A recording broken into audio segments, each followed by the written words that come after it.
everyone! So it is officially spring, which means the flowers are blooming, it's finally getting warm out, and everybody's getting sick. Luckily, I've never had allergies that are too bad, but I do seem to get a cold for about a week every single spring without fail. And my roommate has been keeping me up all night long, hearing his coughing through the wall, so I know it is only a matter of time until I am sick as well. So today, I thought that I would share 3 DIYs that you can do if you have allergies or if you have a cold, which very well might be right now for a lot of you. Now, all 3 of these ideas came from Pinterest. I'm just gonna kinda test them out for you, so let's just go ahead and see if they work. So, even though I live in LA right now, I don't actually drive. I don't have a car, but for the couple months when I did have a car, about a year ago, the worst thing was driving when you're sick. Driving takes enough concentration on its own, but if you had sneezing and getting snot everywhere,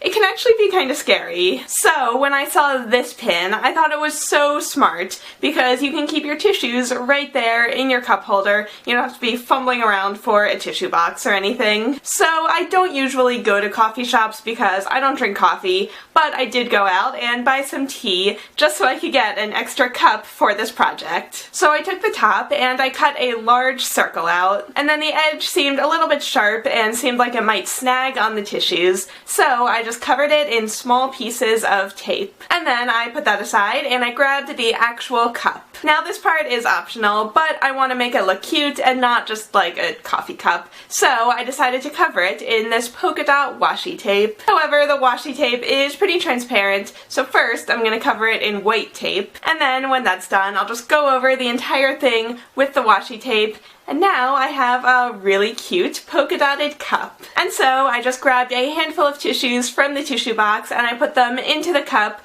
pulling the corner of the top tissue up through the top. And now it looks just like the pin. Success! Right? Well, I brought it out to my roommate's car to test it out, and the first tissue came out okay, but even though I taped the cup to the cup holder, it was really hard to get the next tissue out, and it kind of requires 2 hands, which kind of defeats the point of having it there when you're driving. I think it might actually be just a little bit easier to take a normal tissue box and just keep it in your lap while you're driving if you're really, that sick and germy and snotty and gross. I do think this is a really cute idea, but since it takes a little bit of effort to get the tissue out, I don't actually think it's very practical for driving. So anyway, craft number 2. If you want a fun way to carry around some tissues, a cute little pouch like this is all over Pinterest. Just take a piece of felt, and I chose a fun patterned felt so that I didn't have to sew on any extra embellishments. Fold up a tissue and then cut out a piece of felt that's a little larger in each direction than the tissue. And now fold up each side so that they slightly overlap in the middle, and use a pin to hold it in place on both sides. Thread a needle with embroidery thread and then just sew up the edge about 1/4 inch in. You don't have to do any fancy stitches here, just a simple straight stitch up and then back down. And then do the same thing on the other side, and that's it. Now you can fold up a few tissues, put them inside, and you have a really cute way to always have tissues on hand in your purse. So, verdict, this one does work. However, it's probably best for when you're not actually sick, because I could only fit about 5 tissues in here, which, if you actually have a cold, you're gonna go through in no time at all. So this one is better for if you're not actively sick and you just want to have a few tissues on hand just in case. But for that purpose, it works great, and it actually doesn't only have to be used for tissues. You could attach some sort of clasp to the front, and then you could use it as a coin purse or to hold whatever small little knickknacks you can think of. Or you could use it for totally different uses. For example, it could make a really cute pillow for a doll, or if your siblings are being annoying, you could treat it as a beanbag and throw it at them. Please note that I am not responsible for if you get in trouble for throwing things in the house. This is also a really good beginner's sewing project for kids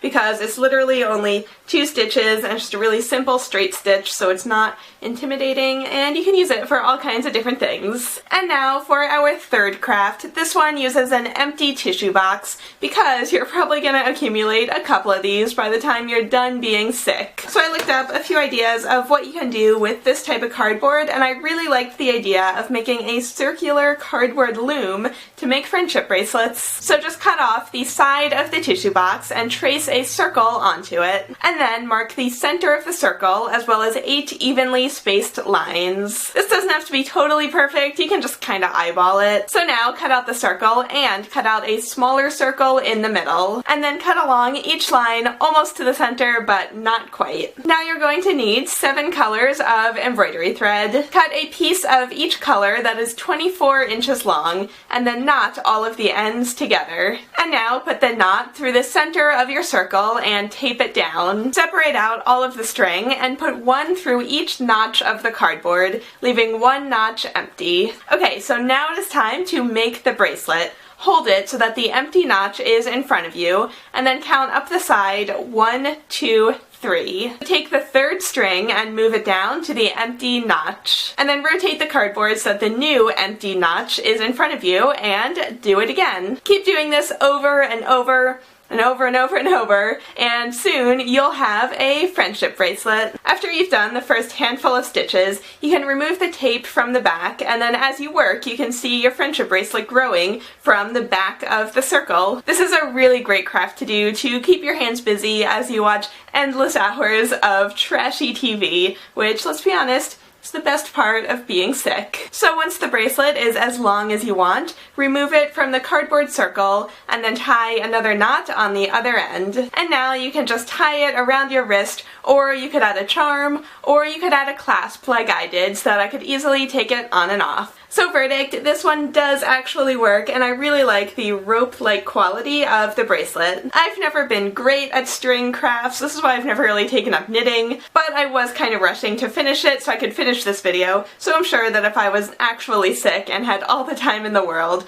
mine would look a little more perfect. Also, my cardboard loom ended up a little beat up by the time I finished the one bracelet, so I would recommend making a new one for each bracelet, but you can get a couple of these out of each tissue box, so I would still call this a win of a project. So you could make a whole bunch of these in all kinds of colors, and then give them to all your friends so that they don't forget about you while you're stuck on your couch being sick, and they're never going to invite you to hang out with them ever again. I may get a little over dramatic when I'm sick. So anyway, I hope you guys liked this episode of Karen vs. Pin, which is a totally original name that I definitely did not steal from anyone. So let me know in the comments if you have any other craft projects or life hacks that you like to do when you've got the sniffles.